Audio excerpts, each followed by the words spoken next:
let's open it up to the audience. Who's got the mic? Cassie is our mic. Yes. Why don't we start in the middle here? Thanks.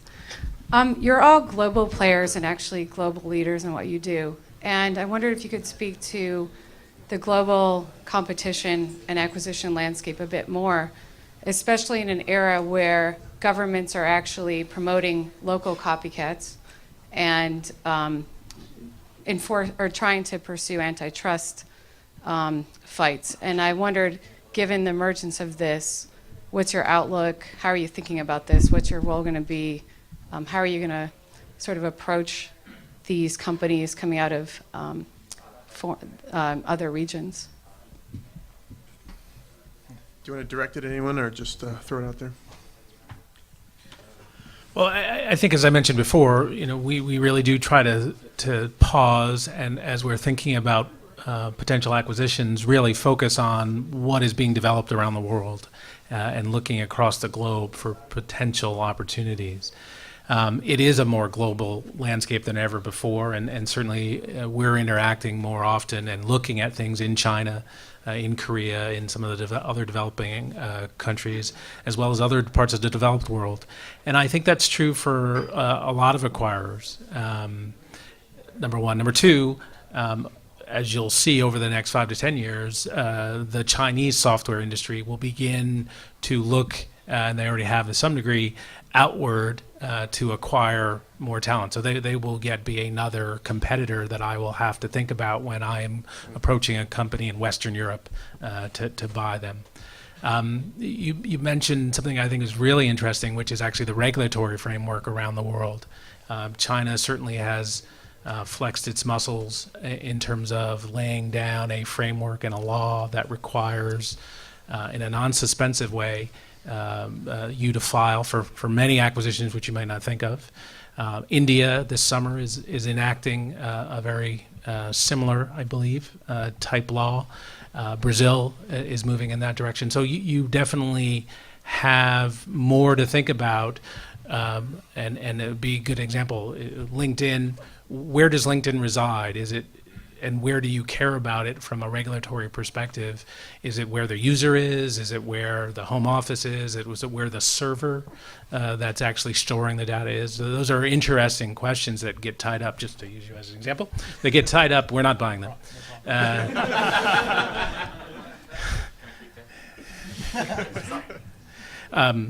Those are all interesting questions that bring in a regulatory context that is more and more relevant now than ever before. I'll just add one small footnote to that, which is we don't think about the regulatory stuff much right now. Our acquisitions are typically small, but we do see a lot of really interesting companies everywhere in the world, and it's actually makes our job quite hard to keep track of everything around the world. And I think over the years that I've done corp dev and M&A, that has just become more and more complex, and at the same time it's necessary. I think we've all either have acquired or will definitely acquire somebody not from US very soon. A lot of you guys actually talked about the fact that frankly every company here has a platform, an API, or a partner program which us as startups can participate in. And some of you talked about that it's actually kind of a rich channel for you to find out about interesting companies. Do you ever think that, I've heard stories at least, that in some cases the potential acquirer becomes comfortable in terms of having you as a platform partner, and it actually makes an acquisition less interesting from the perspective of whether it's App Exchange that you're already participating in the revenue relationship or whatnot. Do you think that's ever the case? I don't actually. So I mean, if just to give you an example, if you're on the App Exchange and you're doing incredible things and you're making our customers very happy, and we like the team, it's absolutely interesting to Salesforce. I have actually never heard the question. It's an interesting perspective, but it's one of those things that we believe in having an open network, as many partners in the ecosystem as possible, And the more of that you have, sort of, the more success you have for your customers. Of course, there's an opportunity to look at that as an acquisition, lens in many cases. So I actually don't view it that way. And in fact, we value our partners a lot. And I would say in many cases, I would want to know, are you an App Exchange partner? Just as an example, I would ask that question in a demo if I didn't know, right? And so it's actually important to me personally as I go through the evaluation process. Yeah, totally echo that. I would also add that it's almost impossible for a third party to be as big as a product offering versus being owned by that company that provides that platform. And so I'll give you an example. So CardMunch was the last acquisition we did. They used our APIs they scan business cards with iPhones. We really liked them. We liked the concept. We felt like there's a really interesting use case here. And if we left them alone, they would certainly grow. But if we bought them and brought them in-house, they could leverage a lot of the different departments that we have. They could be built into our roadmaps. They could be offered to our members for free, which is what we did. And so there's a lot of things that you couldn't do as a third party. And so as the company that provides that platform, we look at it and we say, if we own this, what can we do with it? And I'm almost certain every time, if it's a really good fit and if it takes off by itself, it will be even better as an acquired company. Yeah, I'd only add, in the Microsoft Games Studio context, to draw an analogy, we have a lot of first-party titles. We also have a lot of third-party games. We want a vibrant ecosystem around whatever platform we have.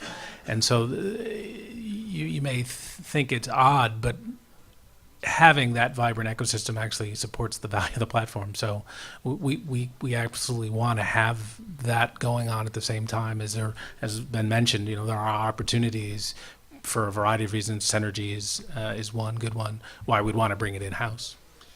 Can I twist that question just a little bit? If a startup has a partnership with another entity, does that preclude an acquisition? If a startup has a partnership with Google, is Microsoft going to shy away from, Let me answer. You could answer it for me. No, the simple answer is no. Just like I mentioned before, just because you have open source components in some of your software doesn't mean or you're not written on .NET doesn't mean I don't want to buy you. So Right. that's all mythical. I would agree. Hi, good evening. ACE panel. I go to a lot of conferences. It's a very good panel. Now, I'm going to ask you a tough question, but I'm going to make it easy for you. The tough question is, I want you guys, because you're a lot of talent, a lot of experience, to be quarterbacks, commentators, and talk to us about a play that somebody else did. I won't put you on the spot. But it's hard to criticize yourself or competitors who are right here, but let's pick on somebody who's not in the room. So let's pick on Twitter. They just made a very interesting series of moves and jabs and jousts, and then acquisition offer, we think. A lot of this is rumor, but some of it seems to be actual, for TweetDeck. And I'm curious if you could just pick it apart as like professors and say, what was going on there? There was Axel trying to invest and venture capitalists trying to do roll-up and them trying to jump in. Dissect it for us, if you would.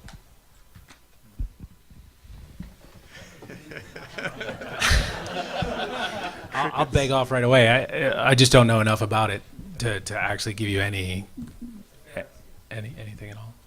Yeah, that's a little bit like the cold call question in business school where you might have to pass and come back the next day. I'm not sure I know enough about that to comment. I don't think I don't think you're going to get an answer from any of us. I'll tell you that. But I will say this: as people who do corp dev, we read a lot about what other people do, and certainly a lot of journalists and others sort of weigh in on what they think, and then they do the same thing to what we do, and almost always they're wrong. And so there's so many different variables that people outside the deal just don't know about. And they only weigh in on what they see, and they're very interesting reads and entertaining for sure. But I almost certainly don't really believe everything that I read.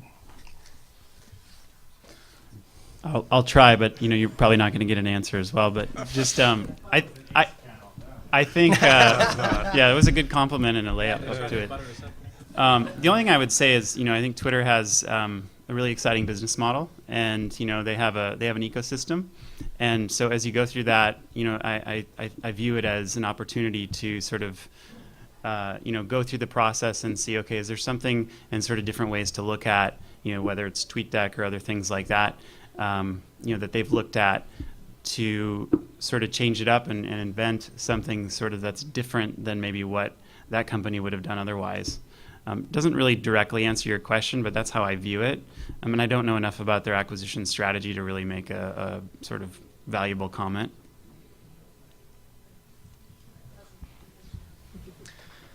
We talked about how much weight you put on acquisitions being somewhat of an art versus science, or human capital versus hard assets in your evaluation criteria. What sort of weight do you put on where a company is in their funding cycle? Are you somewhat series agnostic? Do you have certain hurdles that you'd like to see, or acquire companies at a certain stage? How do you view that component of it? I'll go first. It's probably easiest for LinkedIn because we haven't done the bigger deals. For us, if we're looking at a company that's mostly based on the people and some products, and we really value the people, we generally have a bias towards paying the people we're going to bring on board more than paying the investors. So that naturally means an earlier stage company. Having said that, it's if a company has built something really strong and they have a very good team, they have a very big value proposition for us, it doesn't really matter what stage they're in. And so I'm not sure it totally matters one way or another, but there's a preference to pay the employees more than the investors. Agree with that. I think as well, at least I've worked on deals where, companies have had multiple rounds of funding or have had no funding. Depending on the deal, sometimes it's easier to work with a CEO who has no funding because they know exactly what they want and they know how to sort of negotiate through the process. At the same time, it could be harder because sometimes the investor, helps you through the process in many ways, probably optimizes your valuation depending on who your investor is. But I don't think there's a target or a preference. I think it's, again, more about the company and more about the talent. I can't emphasize the talent part of it enough. And that's... Yeah, we're agnostic. I think the same, and I think really, as opposed to life cycle, it really is about the talent for a startup. The talent was kind of the primary reason we ended up buying Mint.com a couple of years ago, and we're just very impressed with that team, Aaron Patzer, and that was really kind of the predominant criteria versus kind of where they were in funding or life cycle. You don't ever want to swoop in before that next round, like with Rick's company. He was at that raise more money. Buy us now for cheap, buy us later for a lot more. You don't ever think about that. It's not an issue. Well, value is in the eye of the beholder in some respects, but also you hope when you say buy them for a lot more later, there's more value, right? Sure. And so you can't disassociate the two. Good. Yeah, and it's all about timing, right? So, I mean, I think your situation, you leveraged it well. You had, an investor and an acquirer at the same time, and that's good.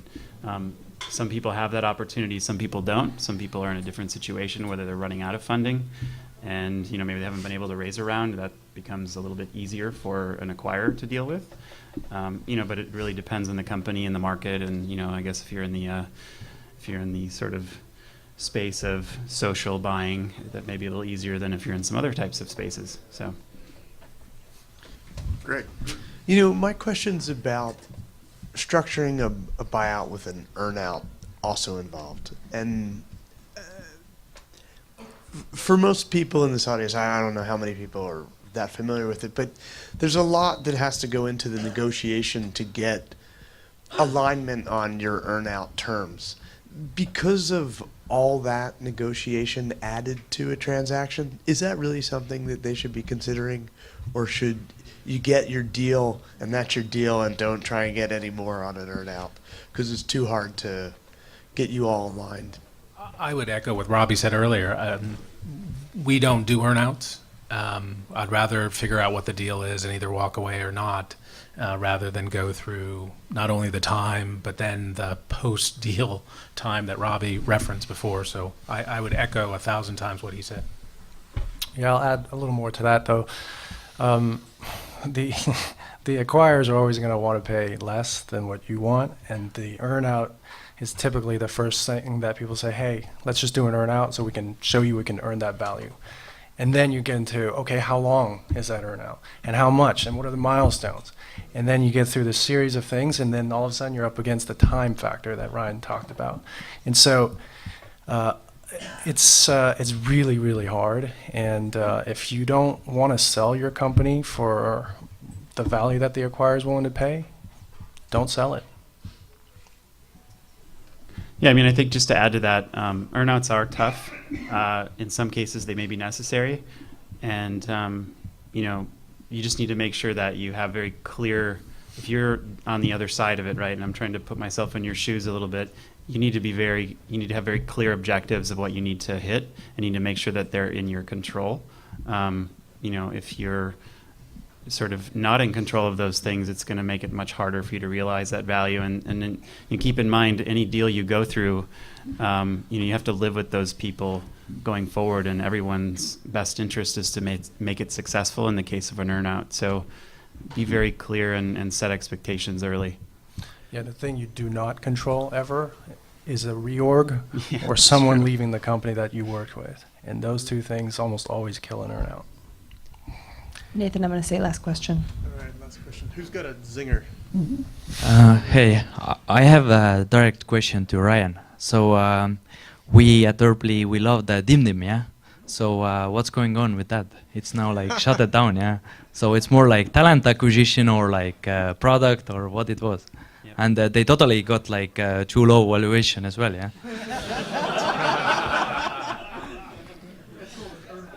So, yeah, I guess my first question would be is, were you a user of DimDim or not? Yeah, and Okay. I know the Angry as well. So. Oh, okay. So DimDim, great acquisition for Salesforce. Talented individuals came with the transaction. Also, a global acquisition to the question that was asked before. They have offices in India, or an office, I should say. It's part of what we view as a collaborative offering for Chatter. And, I think you'll hear more about it without me giving away sort of what's coming. We view it as really exciting. And obviously, we didn't turn it off and, throw it away, because we really value the technology and we value the people. And, it aligns with what we're doing as part of being social, mobile, and open. The valuation question. Yeah, we'll exchange business cards out there. All right, can we have a big hand for these guys? Yeah.